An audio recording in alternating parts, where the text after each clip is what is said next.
terrible stories for terrible people. The Night Wolf.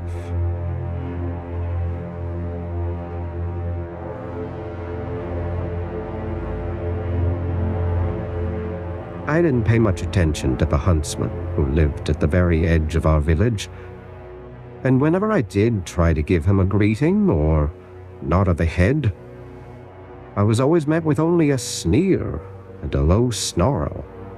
So I and all the rest of the villagers left him to his hunting and solitude.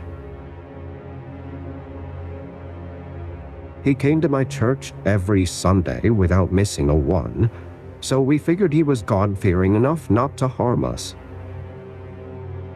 He sat in the back of my church, the fiercest look in his eyes, a steadfast challenge as I gave my sermon, an attack almost.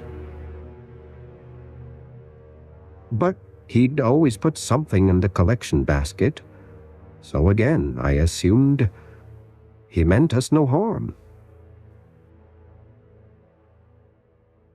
One day he went hunting and didn't return. We might not have noticed, except for he went missing from the church on a pair of Sundays in a row. After the third Sunday on which the huntsman didn't appear, I looked in on his cottage at the edge of the wood, expecting to find it empty.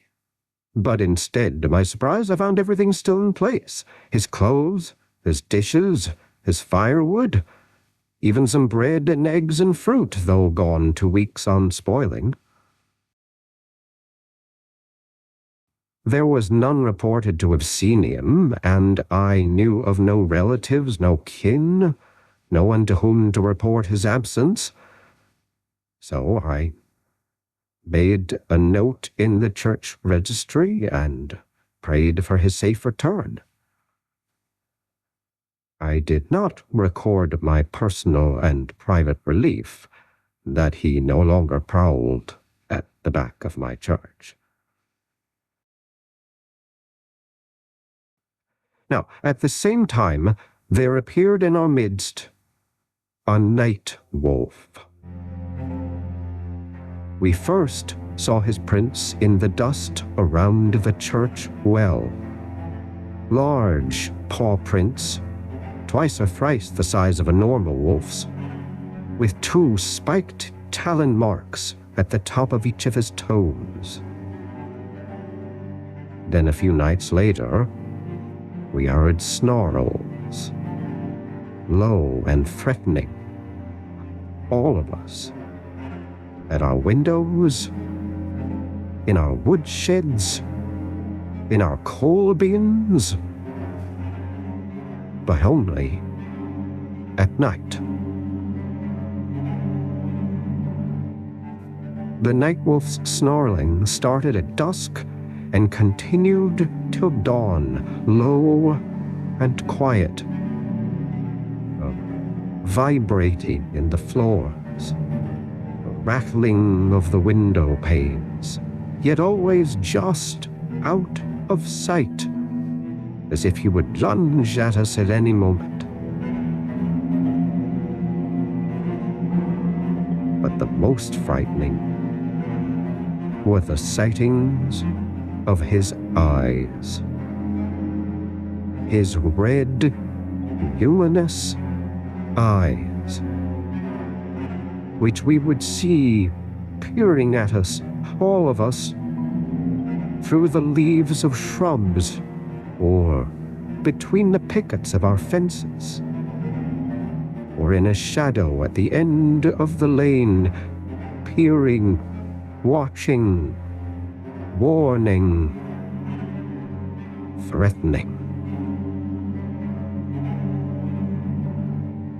It was terrifying, yes, but it made us alert, and we felt powerful, united in our communal strength, grateful for each and every night which we survived.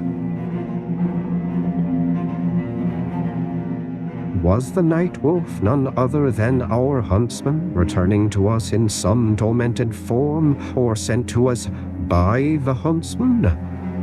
It seemed too much of a coincidence not to be the case. But why would it be so?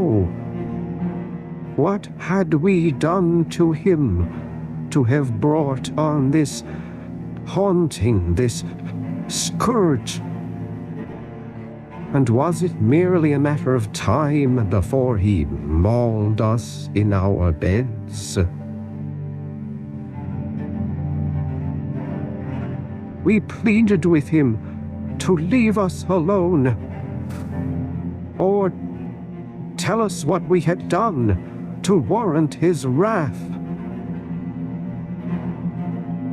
But we received as an answer only the nightly visitations of his eyes, his paw prints, his constant snarling.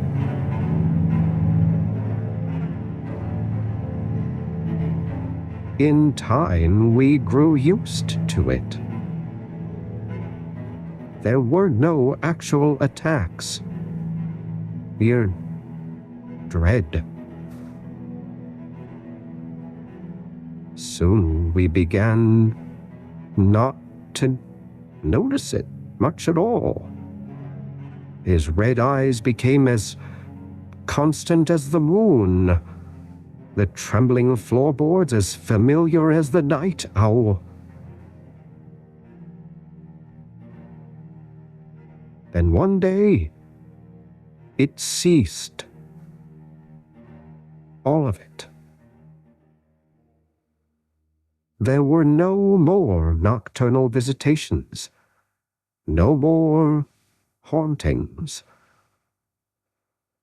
The night wolf simply vanished, just as unexpectedly and permanently as the huntsman. The most honest among us admitted that, quite frankly, we felt emptier than before. It once again became routine that we would survive the night. Without the night wolf, our little village seemed as calm and ordinary as all the other villages, and we ourselves no more courageous than the next.